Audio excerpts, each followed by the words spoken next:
ফুলকি দেখ, তুই তো এমনিতেই এখন মন্ত্রী, তার উপর পুজোটার উদ্বোধন করবি আর সকলের সামনে নাচবি, সেটা কি ঠিক হবে? দেখো আদিত্যদা, মা কালীর সামনে নাচা মানে পুজো করা। ম্যাডাম আপনি পুজো করুন না, মন ভরে পুজো করুন, কেউ তো আটকাচ্ছে না আপনাকে। কিন্তু ডক্টর আপনাকে এখন নাচতে বারণ করেছে, বেশি লাফালাফি করতে বারণ করেছে, কারণ আপনার আমার কাছে একটা দুমদুমার আইডিয়া আছে। ফুলকি, তুমি আমাদের ভুলগুলো ধরবে, ঠিক আছে? কিন্তু নেচো না। হ্যাঁ ঠিক। আচ্ছা ঠিক আছে, আমি প্র্যাকটিস করব না, কিন্তু পুজোর সময় যদি আমি নেচে ফেলি তখন কিন্তু আমাকে কেউ আটকাতে পারবে না, কেউ না। আচ্ছা বাবা ঠিক আছে, তা নয় কেউ আটকাবে না, কিন্তু আমাদের সবাইকে তো আগে পজিশনিংটা বুঝে নিতে হবে। অন্ধকারে নাচ, কোনোদিন এরকম নাচ করিনি, যদি পড়ে যায় কি হবে বলো তো? পড়বে না। দাদার নিন্দা শুনবো বলে এখানে আসেনি ছোট কুমার। দাদা সংশোধনাগারে থেকেও আপনাদের কথা ভাবছেন, আর আপনি এসে না এসে দাদার নামে নিন্দা করছেন। দাদা আপনার রোজগার আর প্রতিশোধের ব্যবস্থা করেছেন। ব্যবস্থা? কি ব্যবস্থা? আপনাদের সার্বজনীন শ্যামা পুজোতে যে একটা দামি মুকুট পরানো হয় না, সেই মুকুটটা তো চৌধুরী মহলের। সেই মুকুটটা যদি আপনি এনে দিতে পারেন তাহলে আপনার কোনো কিছুর অভাব হবে না ছোট কুমার। আর এমনি তো এখন শুনছি নাকি ফুলকি দাস সমস্ত খরচাপাতির ওপর নজরদারি করছে। এখন তো আর আগের মতন কোনো কিছুই নেই, তাই না? তুমি তো মহা ফালতু লোক, আমার আর্থিক অবস্থান তোমার কিসের মাথা ব্যথা এত? ছোট কুমার, দাদা বলেছেন ওই মুকুটটা যদি আপনি এনে আমার হাতে তুলে দিতে পারেন তাহলে 50-50, মানে বেচার অর্ধেক টাকা আপনার, আর উপরি পাওনা হচ্ছে ফুলকি দাসের বেইজ্জতি।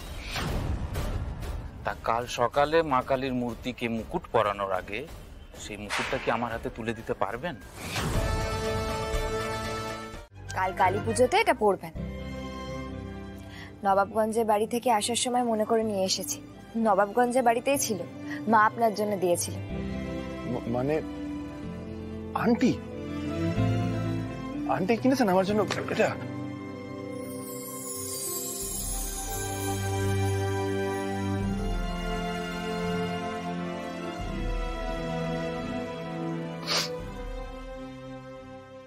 কি হলো, কাঁদছেন কেন আবার? আপনি বুঝবেন না ম্যাডাম, ইমোশনাল হয়ে গেছি। আন্টি আমার জন্য নিজে গিয়ে এই পাঞ্জাবিটা কিনেছেন, আমি তো ভাবতেই পারছি না।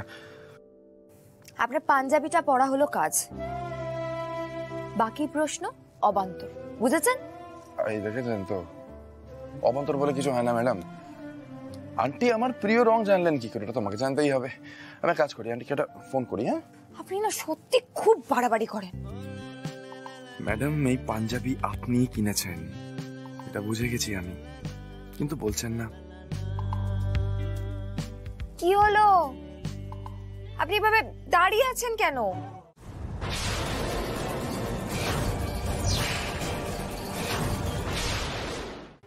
ছোট কুমার, এভাবে চোরের মতো কোথায় যাচ্ছিল তুমি? আর তোমার হাতে কি?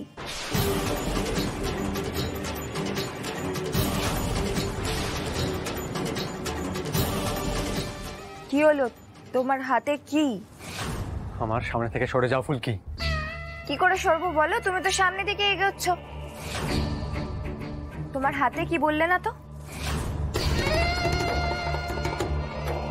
কি রে ফুলকি, কি হয়েছে? দেখো না আদিত্য দা, ছোট কুমার কোথাও পালাচ্ছিল কি সব নিয়ে। কি পালাবো কেন? আমি ওটাও পালাচ্ছিলাম। তাহলে কোথায় যাচ্ছিলে সেটা বলো, আর হাতে কি তোমার? আরে বাবা, এ তো আচ্ছা মুশকিল, তোদের মধ্যে ছোটখাটো বিষয় নিয়ে ঝামেলা বাজছে।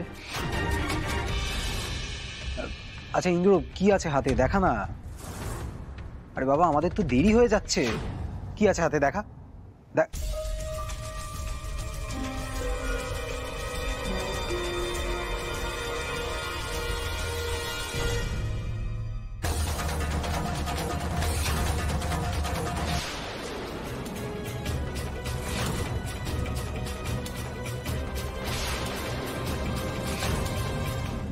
কি এ তো মায়ের মুকুট।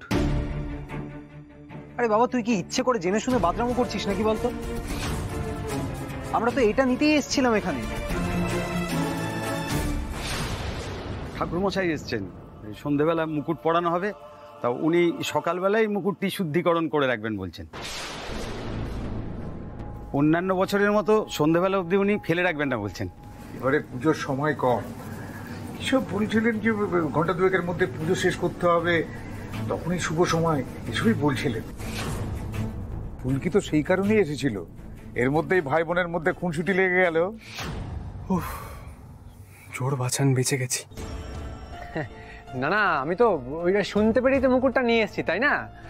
আর ফুলকি এমন সন্দেহের নজরে আমাকে দেখে যে আমার প্রচন্ড রাগ হয়ে যায়, আর তাই জন্য আমি ইচ্ছা করে মুকুটটা দেখাচ্ছিলাম না। আচ্ছা ভাই, এটা কিরকম কথা বলতো? তাই বলে তুই জেনে শুনে সন্দেহের তালিকায় থাকবি? এই ফুলকি, তুই মুকুটটা নিয়ে তো দিয়ে আমাদের সঙ্গে চল, আমাদের তো অনেক কাজ আছে।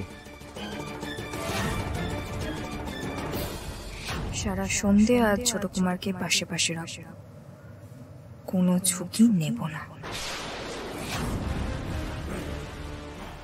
তোমার হাত থেকে তাহলে মুকুটটা ছিনিয়ে নিলাম, কি বলো ছোট কুমার? আবার ফুলকি, আবার।